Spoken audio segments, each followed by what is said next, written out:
বিহারের প্রত্যন্ত গ্রামে দিনের আলোয় যার ঘরের ছায়া মাড়ানো আপনার ধর্মে নিষিদ্ধ, আর রাতের গভীর অন্ধকারে বস্তি থেকে তুলে আনতে যাকে পাইক বরকন্দাজ পাঠান আপনি, আর সুসজ্জিত শয্যায় যার জন্য অপেক্ষায় অধীর হয় আপনার রাজকীয় লাম্পট্য, আমি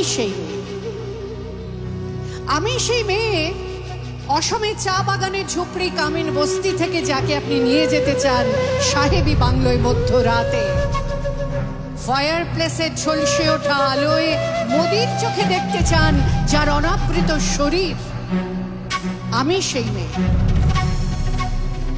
সেই মেয়ে যাকে নিয়ে আপনি মগ্ন হতে চান গঙ্গার ধারে কিংবা ভিক্টোরিয়ার সবুজে কিংবা সিনেমা হলের নীল অন্ধকারে, যার চোখে আপনি এঁকে দিতে চান ঝুটো স্বপ্নের কাজল, আর ফুরিয়ে যাওয়া সিগারেটের প্যাকেটের মতো পথের দুপাশে ছুঁড়ে ফেলে আপনার ফুল সাজানো গাড়ি শুভ বিবাহ সুসম্পন্ন করতে চলে যায় শহরের পথে।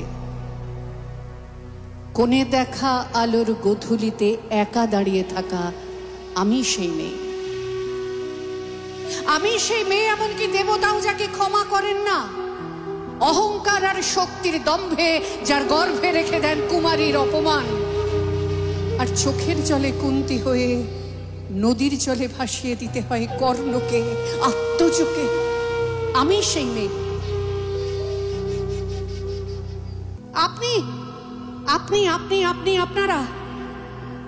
আপনারা আমার জন্য অনেক করেছেন, সাহিত্যে, কাব্যে, শাস্ত্রে, লোকাচারে আমাকে মা বলে পুজো করেছেন, প্রকৃতি বলে আদিক্ষেতা করেছেন,